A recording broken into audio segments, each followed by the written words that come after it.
Welcome to RSA Conference. We're here recording live from Broadcast Alley in Moscone West. This interview is sponsored by Yubico.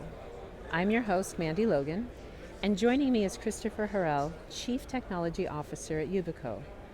Christopher, thank you for joining us. Thanks for having me. It's nice to be here. It's wonderful, especially because you are bringing something that to me is kind of a massive undertaking. You're discussing being able to make passwords less vulnerable and moving beyond that into what you're calling phishing-resistant. Can you please go into more of what is meant by that? Sure. My hope is that we are able to build not just protection around systems that use passwords, but maybe eliminate those entirely and build passwordless experiences that are also safe to use. And the primary thing that we look at from a safety perspective is what attackers are doing in the real world, and mostly they're tricking people into handing over their credentials. So we focus very heavily on things that are phishing resistant. So Yubico is the creator of a protocol called FIDO that we created with Google back in 2012-ish, I believe. And the goal at that time was to create something that could be paired with a username and password to prevent phishing. And since then, we've evolved that protocol to remove the username and password entirely, maintain that phishing resistance, and increase the user experience and the speed with which people can authenticate while sacrificing none of the security. That's fascinating. Now, a side question, I've always wondered, do you have any background on why an external key was thought to be the most useful? Sure. A little origin story for Yubico. Our founder had a family member that was tricked into having turned over credentials that allowed exploitation of their banking account in the country where they were in. And she looked at her husband and said, "Hey, you work in these nuclear power plants and they have these smart card security things. Why can't we have those everywhere to protect people so they don't get their stuff stolen?" And it seems like something that's worthwhile. And he said, there's drivers and there's readers and there's all this stuff that makes it complicated. And she looked at him and she said, "Well, I plug in my keyboard and it doesn't need a reader or a driver or anything, it just works." And that was kind of the origin of maybe we should start there. So when we first created Yubico, we tried to figure out a way to do things that made it harder to share the one-time password codes that were common at the time. And then later, as we worked with more advanced companies that were willing to push the envelope on technology and didn't have to rely on just a username and password field that we were abusing with a one-time password, we built our own protocols that would make it possible to dispense with that and use modern cryptography to prevent those things from happening at all. Now, coming from that origin story to more modern times right now with Yubico, my understanding is that you've advanced from that to actually having your own cryptographic library. We have. So the YubiKey itself from the beginning has been a hardware device that does all of its own computation, and we obviously depend on chip manufacturers and things like that to provide us with hardware that we can run our firmware on these devices. And over time we've taken steps to make sure that we have as much control as possible on all of the code that's running on that device, including all the cryptographic operations now with our own library to do those things. That's really awesome. Right now with Yubico, will you tell us a little bit more of where you are focusing and what you're most excited about on where the company is headed? So I think that this week we've announced a couple of things that are exciting. The next version of our firmware is version 5.7, which is available for sale later this month. And it brings a couple of features that have made it easier for enterprises and more advanced users to adopt the protocols that we built and that are adopted by browsers and platforms all over the world. So, of course, we include the cryptographic library that we were talking about, but we've also added support for the latest version of the FIDO protocol, which we spend time working to enhance a great deal. And we've also seen that as the technologies we created to replace passwords with a seamless user experience have been adopted more, that people want to store more credentials on the device. So we've increased the amount of storage for the one-time password credentials, for the FIDO credentials, up to 100 for FIDO, and I think 64 now for the one-time passwords. So many things are being adopted more, and they need more advanced features and more credentials, so we've got that covered. We've also seen that people are starting to prepare for the threat of potential quantum attacks on cryptographic algorithms, so we've added support for larger key sizes. That is the short-term answer to those things that make it harder for potentially quantum computers, once they are advanced enough, to attack those algorithms. And we've also added support for more enterprise features related to PIN management, PIN complexity, PIN change on first use, those kinds of things. Interesting. So in being able to support larger keys, like I understand you expanded the everything to RSA 3072 and RSA 4096. That's right. Now, what is your view on, does that really have an edge if tomorrow quantum computing was all around us? Well, quantum computing is around us today. Okay. The question is, when are quantum computers advanced enough to perform real-world attacks on existing algorithms? And we've had answers from experts saying from 5 to 20 years for the last 5 to 20 years. So we don't really know when that's going to happen. It won't happen overnight. It'll be advances slowly, where the number of qubits and the amount of interconnection and error correction happens such that those attacks can be feasible. But this is the right first step. We're of course working with standards bodies and experimenting with algorithms as they've just been standardized to see when it makes sense to build something that is a post-quantum algorithm in tandem with a classical algorithm. Because there's some danger in adopting algorithms too early, because you find new attacks. New crypto is always scary, so we think it's better to turn up the knob a little bit on the existing crypto for now, while we're experimenting with the future crypto, and then figure out when the right time to merge those things is. Okay, so please come back to this idea about the phishing-resistant user, and especially from the viewpoint of a CISO or the SOC analyst, the people that are in the field and trenches. What is Yubico offering that specifically enhances phishing resistance? Sure. Let's first talk about what phishing resistance means, and then we'll get to the user as opposed to the authenticator. The thing that we have seen for a long time is people tricking others into handing over credentials. And when it's a code on your phone or clicking yes, that's very easy. So you can have a fully passwordless experience where you use your phone to click yes, and you've just let the attacker in. You don't know because you were expecting to be logging in. You thought you were logging into a legitimate site, but you weren't. So that's probably the most common way that attackers steal and gain access to systems that they shouldn't have access to. And the protocols we designed prevent that by using public-private key cryptography. So the authentication event, like when somebody is authenticating, making sure that that mechanism is phishing resistant is only part of the battle. And we saw a real-world example of that during the SolarWinds attack. And what happened was the virtual machine that one of the companies involved, I don't want to name and shame, but one of the companies involved used virtual machines to control access, and you needed to have a virtual machine which was managed and allowed on the network. And the mechanism for doing account recovery for that and enrollment of those VMs was not phishing resistant.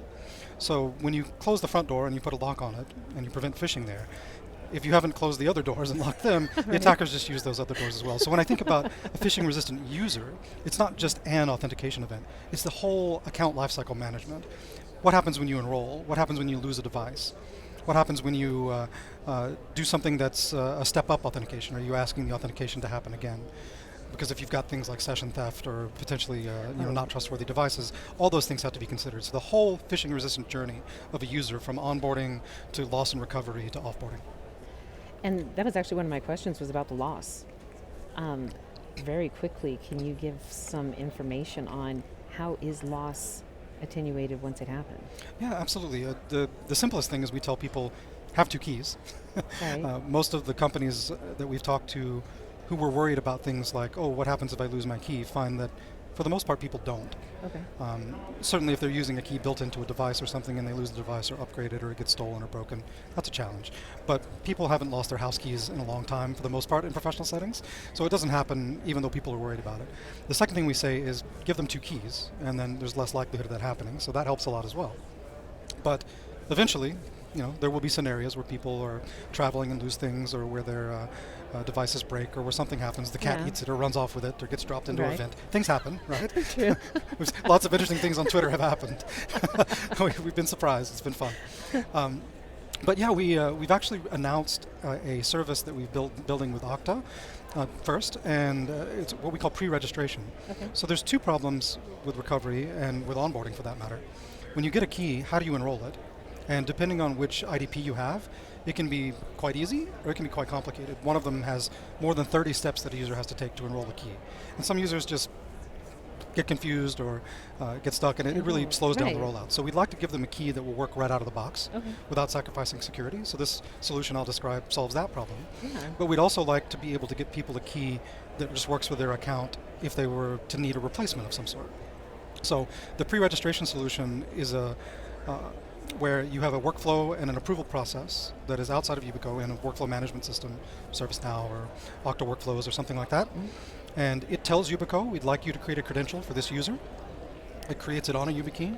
It tells us the verified address that they want to ship it to, and then we hand them either back a randomized PIN or they hand us an encrypted PIN, which we handle entirely in hardware, and then we ship the key to the user, and the company takes care of delivering the PIN to the user out of band. Okay. So when they get the key in the mail, they're able to take it and use it with that PIN. We can use the new functionality in 5.7 with forced PIN change on first use, so then it's not a PIN that anybody else has ever known, and that helps for onboarding, for recovery, safely, no lifecycle management problems where you call somebody you don't know and tell them to turn off your 2FA because I lost it.